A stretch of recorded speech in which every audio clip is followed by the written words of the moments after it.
Je voudrais donc, à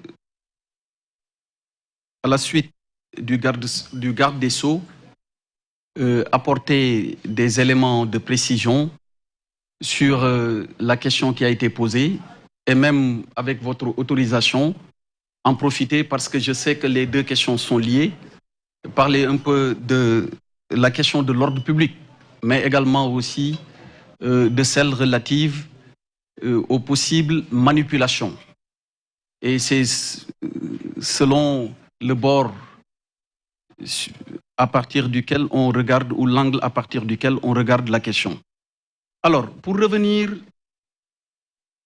sur les décès qui ont été annoncés, à la suite du Premier ministre, nous en profitons pour réitérer nos sincères condoléances à toutes les familles qui ont été endeuillées, mais aussi souhaiter un prompt rétablissement aux blessés et marquer toute notre compassion à l'ensemble des citoyens sénégalais qui ont été frappés dans leurs biens.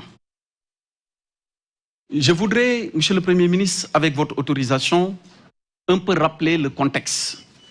Parce qu'on a tendance à oublier le contexte et les faits qui sont à la base de toutes ces manifestations, mais également des conséquences regrettables sous la forme de décès ou d'atteinte aux biens. Le contexte est le suivant. Monsieur le Premier ministre l'a rappelé dès l'entame de son propos. C'est une affaire purement privée qui oppose deux citoyens sénégalais.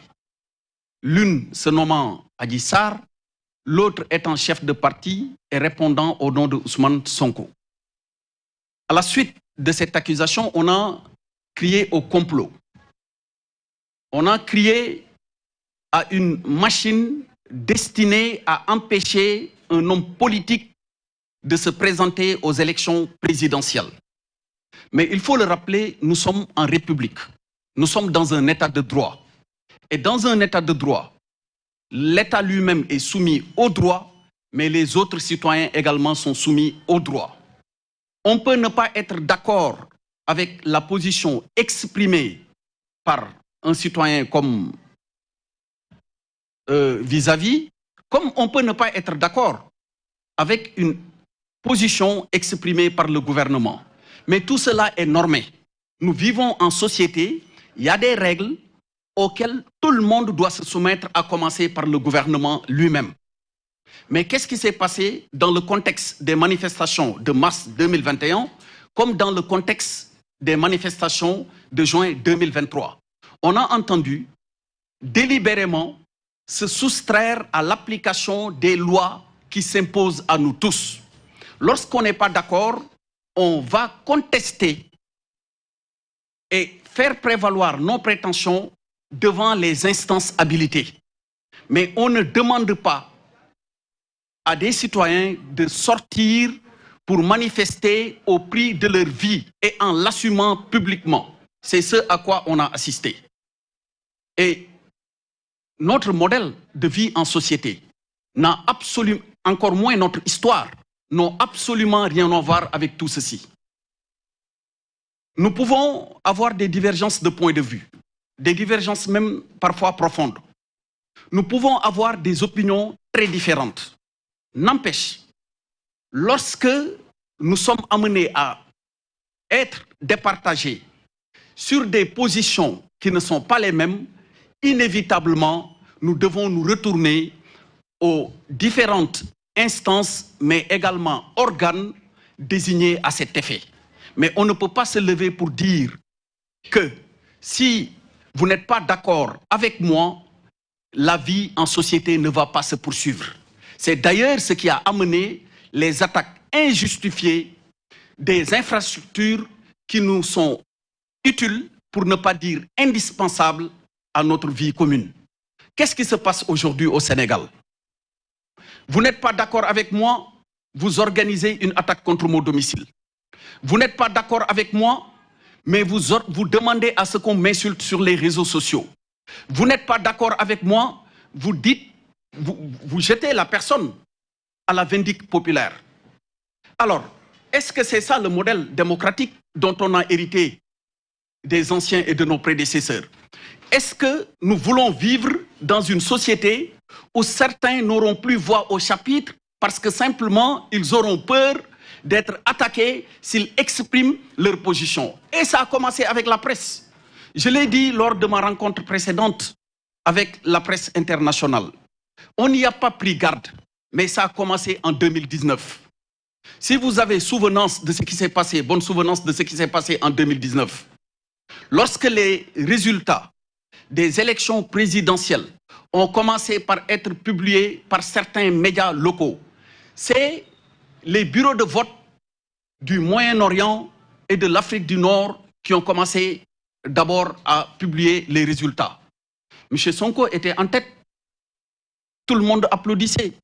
Lorsque plus tard, on a vu qu'à l'intérieur du pays, le candidat président sortant, son Excellence Macky Sall, avait des scores énormes, tout de suite, une conférence de presse a été organisée pour dire que si ces médias n'arrêtent pas de publier les résultats qu'ils sont en train de lire, allez les attaquer.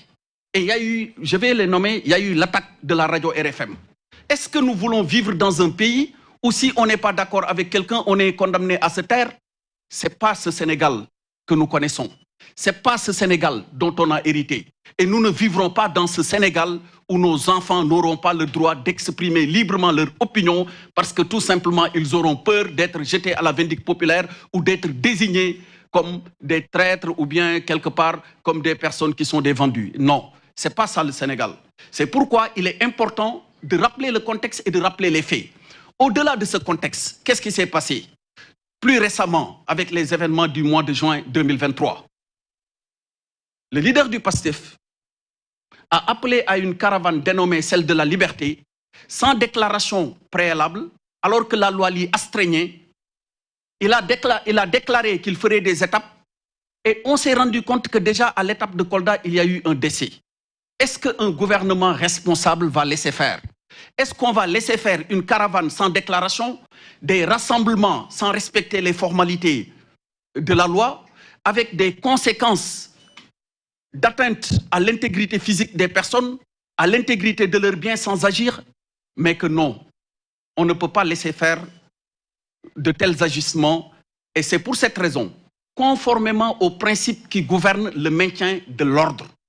La doctrine du maintien de l'ordre, de façon générale dans beaucoup de pays, mais particulièrement dans le nôtre, repose sur quatre principes. D'abord, il faut de la légalité. Ensuite, il faut de la nécessité, de la proportionnalité et enfin de la réversibilité, qui sont des principes, au besoin, on y reviendra plus tard, plus en détail, dont le maniement, ou en tout cas l'exercice, demande à chaque fois que de besoin de prendre certaines mesures. Pour répondre directement à la question de ce que vous avez appelé le blocage. Mais quelqu'un qui se lève pour dire qu'il va faire une caravane, qu'il va faire des rassemblements sans déclaration, on constate des décès. Est-ce qu'on va le laisser faire le tour du Sénégal, faire des rassemblements et compter les morts derrière? On ne peut pas. À partir de ce moment, et en vertu des principes sus-évoqués, il y a des restrictions qui, dans le cadre du maintien de l'ordre, peuvent lui être appliquées. Mais j'ai cité le dernier principe qui est celui de la réversibilité. Ce qui veut dire que c'est progressif. Ce n'est pas quelque chose de statique. C'est dynamique. Ce n'est pas statique. En cas de, si on se rend compte que la situation, et d'ailleurs ce n'est pas la première fois, si la situation permet, ou en tout cas arrive à un moment, si on en arrive à un moment où il faut libérer, disons, les barrières, enlever les barrières ou laisser les personnes circuler, on le fera. Mais en cas de nécessité, on n'hésitera pas, que ce soit au niveau de ce quartier de Cité Keur Gorgui ou même dans une autre partie du territoire. Il arrive assez souvent que vous voyez que les forces de défense et de sécurité imposent des zones où il n'est pas possible, pour des raisons tenant à l'ordre public, en vertu du principe de précaution, de ne pas pouvoir donc circuler dans de telles zones. Voilà ce que je voulais apporter comme précision sur ce premier élément. Et Monsieur le Premier ministre, si vous permettez, je pourrais enchaîner avec les manipulations sur la police.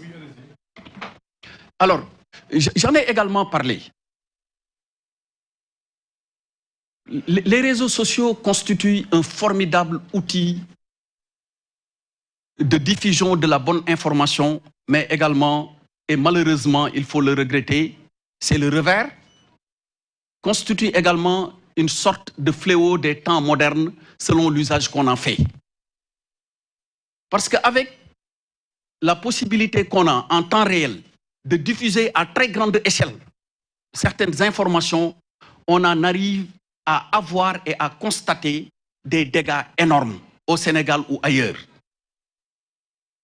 Lorsque une vidéo elle est diffusée, on peut tout de suite, par des techniques que certainement les spécialistes peuvent décrire, changer son contenu ou bien même faire dire à une vidéo authentique ce qu'elle n'a pas dit. Mais quand ça arrive, quel doit être le rôle de l'État? Quand il y a une controverse sur un tel sujet, quel doit être le rôle de l'État? Le rôle de l'État ne doit certainement pas d'être passif, mais d'ouvrir une enquête. Ce qui a été annoncé lorsqu'on faisait avant-hier avec le Premier ministre la visite du BRT, et les enquêtes détermineront, comme je le rappelais tout à l'heure, la vérité, après que chacun a donné sa part de vérité sur un sujet, disons, qui est devenu quelque part polémique. Pour répondre à votre question, c'est seulement les enquêtes qui permettront de déterminer réellement ce qui s'est passé. Parce que si je parle avec et au nom de la police, on dira que je prêche pour notre chapelle. Je connais le contenu de ces vidéos, je connais ce qu'il en est. Et je puis vous dire que c'est une collecte qui a été faite régulièrement par les services techniques de la police. Mais plus tard, on a eu droit à beaucoup de manipulations pour essayer de tromper l'opinion. Mais il faut une enquête. Parce que ça, c'est ma part de vérité. Comme d'autres ont leur part de vérité. Il faut que quelqu'un d'autre vienne dire la vérité en départageant nos différentes parts de vérité. Je vous remercie. Je vous remercie, monsieur. Parce qu'on a aussi parlé des morts de 2021, 14 et aujourd'hui 16. Je pense que c'est une question qui a été posée par Lalla Rassoul. Si vous pouvez revenir un peu sur les procédures en cours au niveau du ministère de la Justice. Effectivement, il y a des questions qui ont été posées sur les